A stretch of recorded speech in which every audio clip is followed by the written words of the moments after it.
Burgess. Bowling his way to the 30-yard line, knocks the Thompson helmet off, a gain of 5. Yeah, let's look again at Travis Burgess, very talented. Timeout on the field for an injured player. We've seen them run a lot of inside zone, some misdirection so far tonight, but I think the inside zone and split zone has been their most.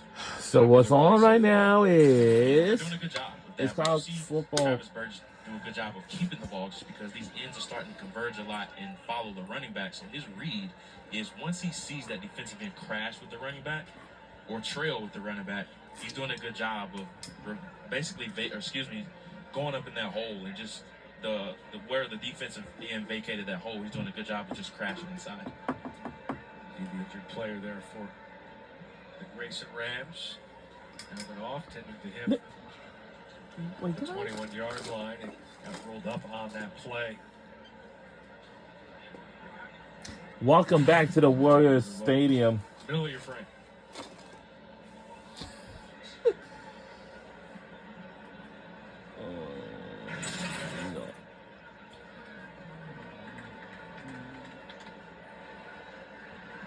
Again, a Grayson team with a 7-0 lead. You're looking over there at Travis Burgess, number 17 for the Rams. This is a team that you wondered how they would come out tonight after the come-from-ahead loss to Collins Hill last week, 20-19. They led by 16 at the half.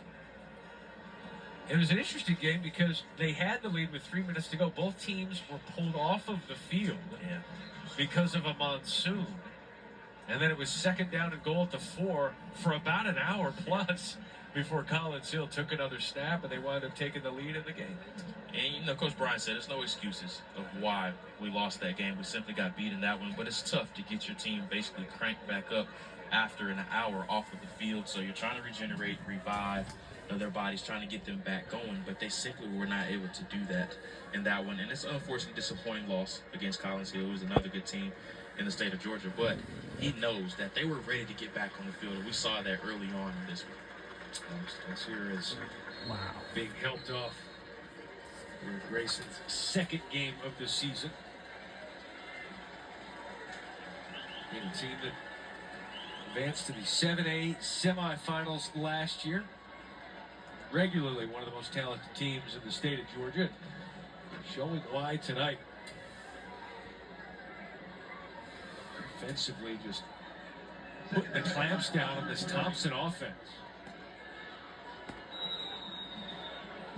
And a chance to perhaps run out the clock here in the first half and maybe end it with a score. And another procedural penalty for the offense. That's Nick Brooks, the big offensive lineman. On the offense, the penalty's 5 yards. We'll replay second down. 129 in the ESPN 300. When he moves, you're not going to miss him. Yeah, he was trying to hide after that one, act like he didn't move, but everybody's going to notice when big number 73 has a penalty like that. 6'8", 350. You know, that's his commitment tomorrow. Oh, Burgess, that's a nice start over the middle of the Trey Watkins, the third, another first down. Gain of 14. Burgess has found some comfort with those routes over the middle, either running a quick curl or running what's called a bender. Just bending it inside of that linebacker over the middle. Burgess going through his possessions and right into the breadbasket of his intended receiver. That's Jonathan Stafford. Gain of 13. A couple of double-digit yard gains on back-to-back plays. Less than 3 minutes to go. And Coach Bryant's team is turning up the yards. Far side, that's Aiden Taylor. Taylor couldn't make that man miss. Trent Cheatham, no game.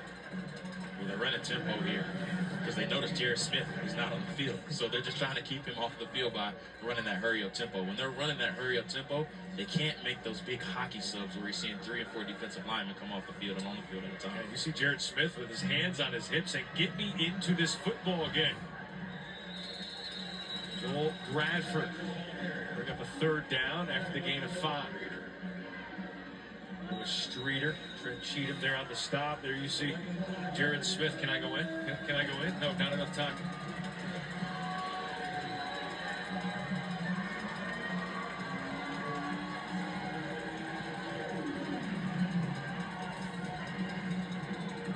Perhaps had enough time to send Aiden Williams off of the field.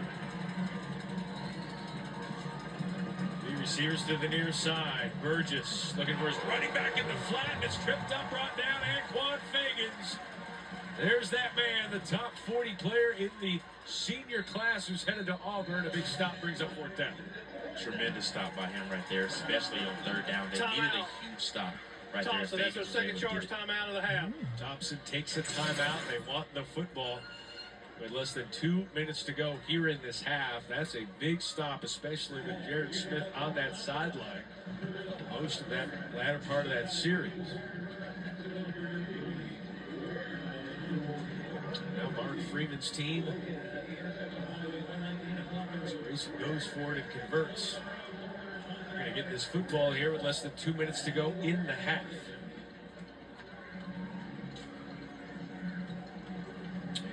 Fagans called his name a bunch. Nicknamed New Boy. And Coach Freeman kept calling him New Boy. So why is he called New Boy? He goes, I don't know. I called him that. Yeah. We find out his grandmother called him New Boy because he's one of 8 boys and he was the newest boy at the time, and it just stuck. There So we he's go. New Boy. I love the nickname. It's outstanding. And he said his bond with his brothers has been phenomenal throughout his life, and all those guys he looks up to him, they have a very special bond. And he's got a bond with Jared Smith, and that bond will continue from Thompson, place they call Thompson U, to Auburn U. And there they are. Kind of a package deal, we'll call it there. Both headed to Auburn. And now Grayson is going for it on fourth down. And now they're going to punt. A little deception there. A little punting fire drill here on fourth down. 10 seconds to go on the play clock. Plenty of time. Fagans is back to receive. And Fagans will let this one bounce. Checks up at the 10, and it'll be inside the 10. Ryan Ortega does the job. The punter from Grayson. And now Thompson has a long ways to go. So 1:42 to go. You're looking for some points, but you're also probably not terribly discouraged, only down 7 going into the locker. The defense has done a phenomenal job ever since that opening 14-play series of where they let Grayson go right down the field. But I want to see him be aggressive here from Thompson. You had a promising drive last time on the field, but I think they have something going for them here in the passing game. I would like to see them stick to the passing It game. looks like a Yes, I couple know of students they have can their just backs against the wall right here on about 6 actually to 7 yards, the 9-yard line. But I want to see him be aggressive here. Trips to the near side. Michael Dujon is the lone back, and another procedural call as Isaiah Gaines a little eager. Now, encroachment on the defense, penalties 5 yards. We'll replay first down. Not only do you get called for the call, and then you get pulled off of the field. Seems like a team rule. If you get a penalty, you come right off of the field. We've seen everybody that's committed the foul go off the field immediately. Josiah Victor back in there. That's the third encroachment call. There on Grayson Seymour. Not a lot of places to go. Price Lewis, nowhere to go. And hit down. And that is number 27 for Grayson there on the stop. Yeah, so what's become popular in this Thompson offense is just the quick rollout after the mesh fake with the running back. It doesn't seem like they are very confident of Seaborn being able to stay in the pocket against this very aggressive Grayson defense. Corey Woods, my longest pregnant pause from number to name. After that, the 6-foot sophomore with the stop. They play a lot of guys, so you got to go through the depth chart to figure out some of these guys. 7-0 Grayson, minute to go, second down and 6 here for Thompson. 2 on the play clock. 1 on the play clock. They get it off. John up the middle, some room to the 25. And now they pick up the first down, a gain of 14. Clock stops, 47 seconds to go in the half. Biggest positive play so far for Thompson. Just the inside zone right up the middle. Now let's build some momentum off of that. Let's go be aggressive and go down the field here. Would not be surprising to take a shot here. Seaborn looking to take a shot. Instead throws it into the flat. That's Dujon. Dujon is met with a nice 2-string tackle by Riley Drew. Had a nice PBU earlier in the game. Stops him for a gain of 2 there. Timeout, Thompson. Timeout That's here their for final Thompson. charge timeout of the half. 29 seconds to go here in the half. you got 29 seconds to go, under a minute to go in the second quarter before We half. still have 1 timeout left. Second down and 8.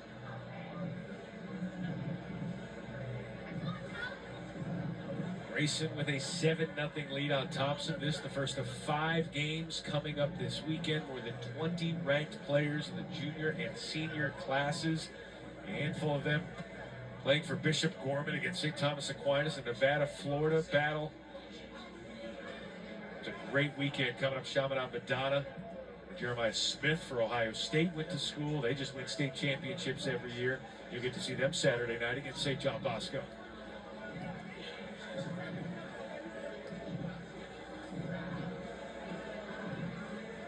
Trent Seaborn started the game 4 of 8. Since then, 5 of 5 passing. A couple of 13, 14-yard passing plays. Haven't been able to get the huge chunk plays down the field. Grayson really making them earn everything. A lot of side-to-side passes so far, and that's what happens with these aggressive linebackers. They clog the middle of the field, and they're so rangy, being able to make plays sideline to sideline. Seaborn's just trying to get the ball out as quickly as he can. Cannot take a sack in a situation like this, so look for another quick completion. Anquan Fagans, number 0, is in the backfield. Now that one is R.J. Evans. R.J. crosses the 30-yard line. Gain of 4.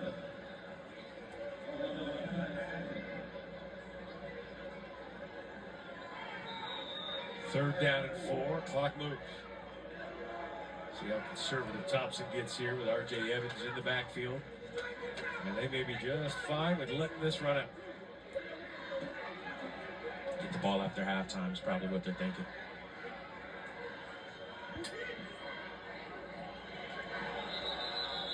Hand off and a whistle. And that flag will be Prior to the against snap, false start on the offense. Thompson. Clock operator, please put 2 seconds back on the game clock. 2 seconds back on the game clock. Thank you. Gabe Binion is the tailback here for Thompson. Couple of seconds back on the clock, and You got a few seconds left. They didn't have to snap it. They That did last not. play, I was surprised that they actually snapped the ball. They could have went right into halftime.